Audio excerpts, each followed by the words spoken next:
අද ශ්‍රී ලංකා නිදහස් පක්ෂයේ මධ්‍යම කාරක සභාව රැස් වෙනවා. නෑ සාමාන්‍ය මධ්‍යම කාරක සභාව සාමාන්‍ය පක්ෂයක් විසින් පවත්වන්න ඕනේ. ඒ අනුව මධ්‍යම කාරක සභාව රැස් වීම පැවැත්වෙනවා.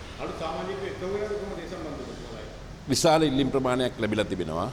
ඒ අනුව ඒ පිළිබඳව අපි සාකච්ඡා කරනවා. කවුද ගන්න යන්නේ කියලා මට කියන්න බෑ. ඒක මධ්‍යම කාරක සභාවේ තීරණය කරන්න ඕනේ. ඒකින්ද ලැබිලා තියෙන ඉල්ලීම් මධ්‍යම කාරක සභාවට අපි දන්නවා. ඒ වගේම ශ්‍රියාල සිං අපිත් එක්ක කටයුතු කරලා විවිධ දේශපාලන පක්ෂවලට සම්බන්ධ වෙලා කටයුතු කරපු අය දැන් පක්ෂයේ ස්ථාවර වෙමින් පවතිනවා. ශක්තිමත් වෙමින් පවතිනවා. ඉතින් අපි ඒ කාර්යය දිගටම දැන් ක්‍රියාත්මක කරගෙන යනවා. ඉදිරි වැඩ පිළිවෙල කොහොමද දැන් මේ ආණ්ඩුවේ යන වැඩ පිළිවෙලත් එක්ක ඔබතුමාලාගේ මොකක්ද මේ දැක්ම දැන් මේක කොහොමද විරෝධ විපක්ෂයේ හැටියට කොහොමද නෑ ජනතාව අවුරුදු 5කට බලය ලබා දීලා තිබෙනවා.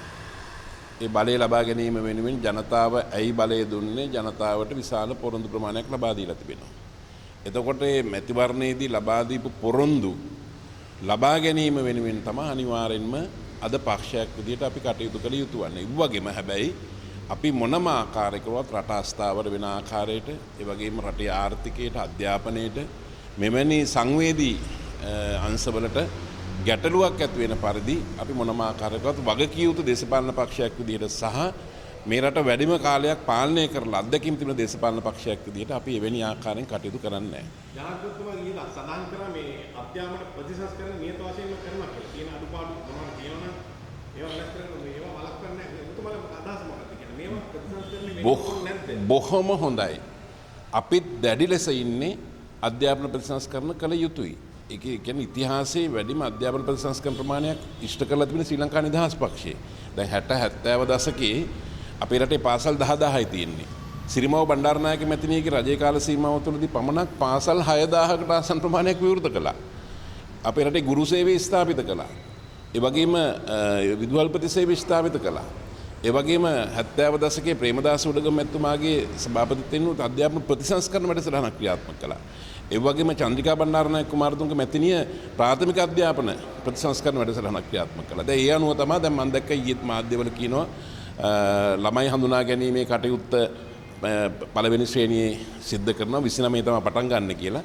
ඉතින් අධ්‍යාපන ප්‍රතිසංස්කරණ වලදී තමයි විශේෂයෙන්ම ප්‍රාථමික අධ්‍යාපන ප්‍රතිසංස්කරණ වලදී කලින් තිබුණේ පන්ති කාමරේ දරුවෝ 40ක් ඉන්නවනම් එකම දවසේ දරුවෝ ගෙනල්ලා පළවෙනි ශ්‍රේණියේ පන්තිය පටන් ගන්නවා. නමුත් අධ්‍යාපන ප්‍රතිසංස්කරණ වලින් හඳුන්වා දුන්නා දරුවෝ 5 දෙනා බැගින් දවසකට ගෙනල්ලා ගුරුවරයාට ඒ දරුවෝ 5 දෙනා පිළිබඳව හොඳ අත්දැකීමක් ලබා ගන්න දවස මේ දරුවොත් එක්ක ගත කරලා එතකොට දරුවෝ 40 දෙනා සම්බන්ධයෙන්ම ගුරුවරයාට හොඳ අවබෝධයක් තිබෙනවා දරුවන්ගේ හැකියාව කොහොමද එකමුතු වැඩ කරන්න පුළුවන්ද යන ආදී වශයෙන්. ඒ නිසා මේ ප්‍රතිසංස්කරණ වල ප්‍රතිඵල තමයි දැන් ක්‍රියාත්මක වෙන්නේ. ඒ නිසා විශේෂයෙන්ම ඒ වගේම තාක්ෂණ විෂය ගත්තොත් අධ්‍යාපන ප්‍රතිසංස්කරණයක් නෙමෙයි දැන් අපේ රටේ විශේෂයෙන්ම සාමාන්‍ය පෙළ සමත් කියන්නේ ගණන් විද්‍යාව වැනි විෂයන් සමත් නොවුනත් ඒ අයට පාසලෙන් ගිලිහෙන්නේ නැතුව ඉන්න තමයි තාක්ෂණ විෂය ආරම්භ කළේ.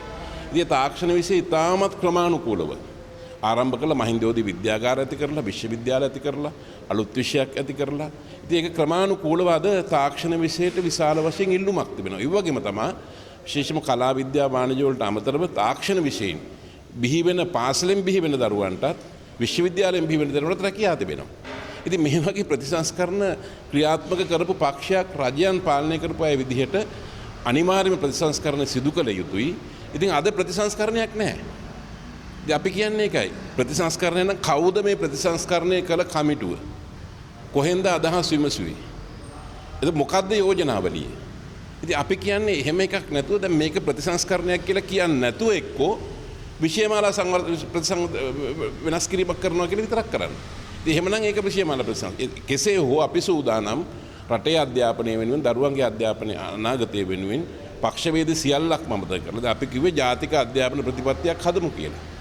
ඉතින් ජාතික අධ්‍යාපන ප්‍රතිපත්තියක් හදනවා නම් පාර්ලිමේන්තුවේ ඉන්න සියලුම දේශපාලන පක්ෂ පාර්ලිමේන්තුවේ පිටතින් ඉන්න දේශපාලන පක්ෂ වල එකමුතුවකින් ඇතුව තමයි ඒ වගේ ප්‍රතිපත්තියක් අනිවාර්යයෙන්ම සැදිය යුතු වන්නේ. ඉතිහාසයේ අපි දන්නවා අපිත් ඒ අඩුපාඩුකම් සිද්ධ කරලා තියෙනවා. ඇමතිවරු මාරු වෙනකොට ප්‍රතිපත්ති මාරු වුණා. මේක වැරදි.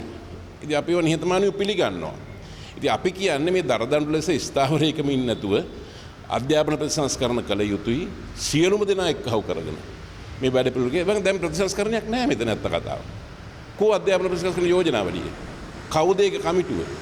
කොහෙන්ද අදහස් විමසුවේ? මේක මේ විෂය මාලාවක තියෙන එක තැනක ප්‍රශ්නයක් විතරක් ගැන කතා කරලා හරියන්නේ නැහැ. මේක දැවැන්ත සම්පූර්ණ ක්‍රියාවලියේම අඩුපාඩුකමක් තියෙනවා. අපේ බදු ඊදිනේ අපි දැනගන්න වෙනවා කපායරේ කියලා කියන්නේ නිදාස්. මොකද? ඒකත් ඒක මේ එක්සත් රාජධානියෙන් එන අපේ බාණ්ඩ මත කපායරලා තියෙනවා. මේ වගේ දකින්න පුළුවන් මේ සාධනීය පැත්තක් නෙවෙයි කියන්නේ. නෑ හොඳයි ඉතින්. ඒක අනිවාර්යෙන් ඒක ඉතාමත් හොඳ තත්ත්වයක්. ඉතින් ඒක මීට පෙර ඒ රජයේ ගත්ත ප්‍රතිපත්තිමය තීන්දුවක්. ඉතින් ඒක ඉතාමත් හොඳ රටක් විදිහට අද ඒ වගේ දේවල් අවශ්‍යයි. අද විශේෂයෙන්ම ඩොලරය අපි 292 තිබුණේ අද 315 දක්වාද ගිහිල්ලා තිබෙනවා. විදේශ සංචිත අපි ගත්තොත් ආණ්ඩුව බාර ගන්නකොටම තිබුණ සංචිත ප්‍රමාණය තමයි අද තාමත් තිබෙන්නේ. ඉතින් මේ අවුරුද්ද ඉලක්ක සහගත ප්‍රමාණය ඩොලර් බිලියන 8කට ආසන්න සංචිතයක් තිබිය යුතුයි. ඒ වගේම 2028 වෙනකොට ඩොලර් බිලියන 14ක් වෙන්න ඕනේ. ඉතින් මේ වගේ ප්‍රශ්න විශාල ප්‍රමාණයක් තිබෙන අවස්ථාවන් වලදී මේ වගේ සහන ලැබුණ නැත්නම් අපිට ඉලක්ක කරා යන්න බෑ. ඉතින් ඒක අපි විශේෂයෙන්ම ස්තුතිවන්ත වෙන්න ඕනේ. ඒක තමයි මේ වගේ අභියෝග ගණනාවක් තිබෙනවා. අවසාන වශයෙන් නම් මේ ජනාධිපතිතුමා මුල්ගල් ගේ තිබ්බා මේ සමහර කිව්වා ඉවල් ලැබෙන්නේ නැහැ මොනවද කියලා. මොකද කියන්නේ? ආපදාවට ලක් වෙන නිවාස සංවර්ධනය. ඔන්න හොඳයි ඉතින් ජනාධිපතිතුමා පාර්ලිමේන්තුවේ කියූප එක කරන්න එපා. ඉතින් ටකරමක් ගියත් ලක්ෂ 50ක් දෙනවා කියලා කිව්වා. ඉතින් මුල්ගල් තියලා පටන් අරගෙන ටකරමක් ගියත් ලක්ෂ 50ක් දෙන එක ඉතාමත් හොඳයි ජනතාවට.